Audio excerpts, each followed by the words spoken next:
I want to start by answering a question that I get a lot, which is what does Cohd stand for? And Cohd stands for Cultures of Human Development. The reason that I named it what I did was because I wanted the purpose of what we were up to always be front and center. My personal purpose and Cohd's purpose are obviously very interconnected.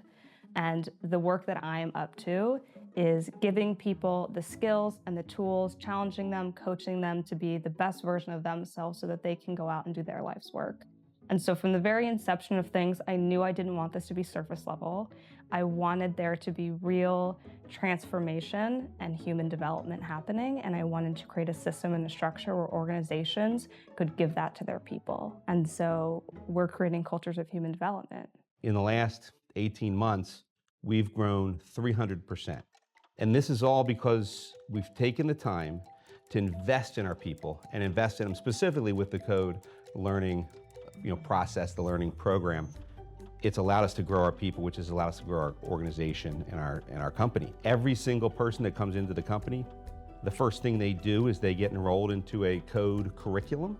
It really sets the ground for our people to understand, believe, and feel that we want to invest in them right from day one. And it helps them, I think it helps them be better versions of themselves in the company, but I've also seen them be better versions of themselves at home. It's not what I was expecting going into a program, to have to really take a deep look at myself and make a change.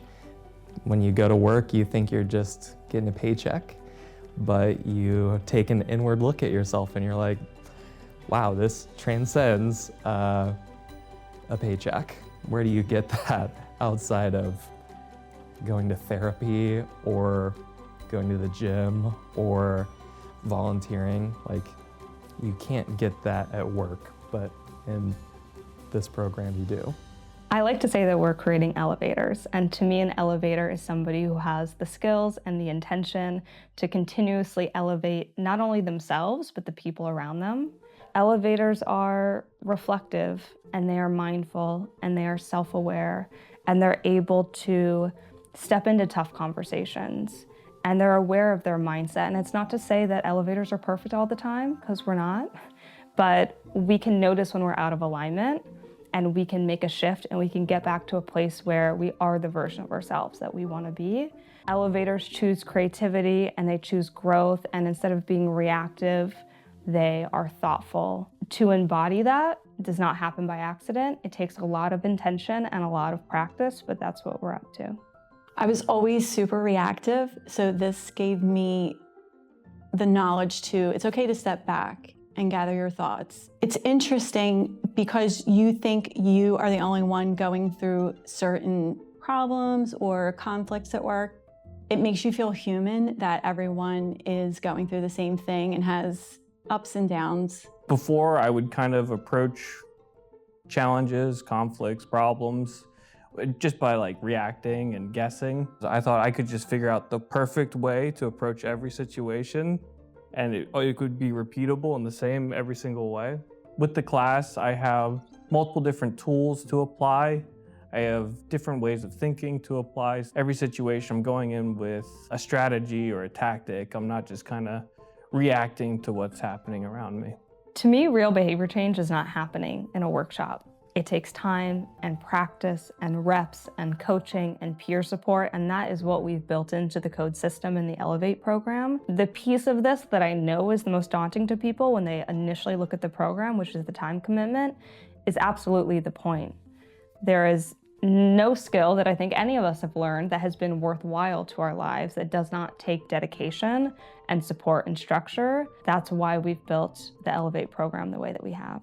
Once I realized it was going to be 90 minutes a week for 10 months, I thought, man, we're growing too fast. We don't have time for this. That was my first reaction. In fact, I delayed 3-4 months of getting it started because I just didn't think we had time. Well, here's what I'll tell you if you're thinking the same thing. I know it all sounds good, but yeah, I just don't have time. I will tell you that on the other side of that, I will tell you for sure, I didn't have time not to do it. It feels like work in the beginning. It feels like you're parking this time and you could do other things in the beginning. But what I will tell you is it builds capacity in the individual. So you'll build capacity in yourself. You build capacity in the team. So I really believe we're investing 90 minutes. We're getting back 20x, 40x in effective use of our time. I was a little skeptical, one being, it's 90 minutes. It's 10 months long. It got to the point in my week that I looked forward to it. I knew we were going to learn something. I knew we were going to be able to get something off our chest, work through issues that we had throughout the week. I was upset it was over.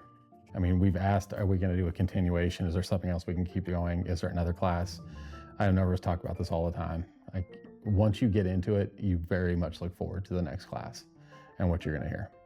Another aspect of the design that to me is so important and cannot be overlooked is the fact that we do everything in cohorts. To be in a space where you can have different types of conversations is such an unlocking move. One, you just build like a tremendous amount of trust because you are engaging with each other differently.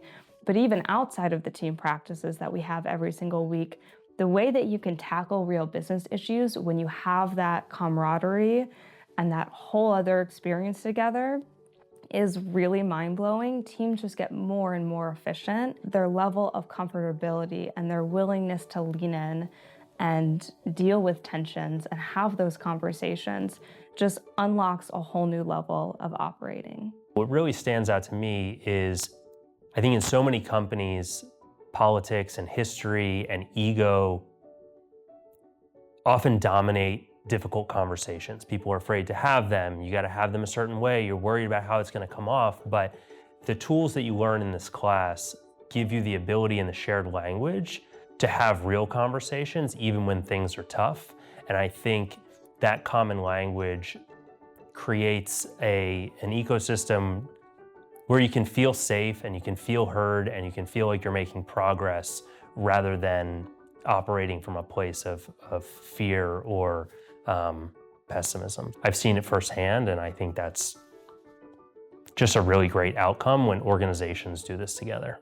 Having the ability to talk to people in a common language set across the whole company has been so helpful and so important. I can go to anyone on the C team and give feedback to, which is incredible, because at my last job, I wasn't able to do that kind of things. There were lots of drama, lots of hidden, irks, and nobody wanted to talk about problems, and you couldn't go give feedback to leadership. So being able to come here and learn how to do that, and then know that it's a safe and trusted environment to be able to do that is just incredible. It's really been an interesting process that has really, I think, created a real safe space for our people to really share.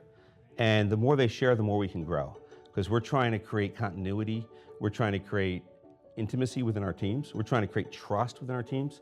And if we don't share, if we're not able to give feedback up the org chart, down the org chart, then how can we do that?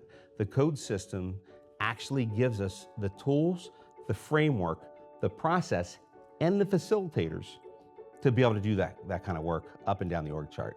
It's a virtuous cycle that just keeps getting better and better and better. It's a flywheel of growth and development, growth and learning that I don't know why everybody wouldn't do it, but people are just short-sighted. At the end of the day, who doesn't want to be a bigger, better version of themselves?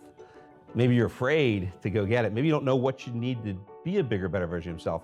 But once you can start to feel that growth, it becomes addictive. If you are an organization who knows that its people are its biggest asset and that intrinsically understands, if my people are not reaching their potential, there's no way that my organization is reaching its potential, then this will be a really good fit for you.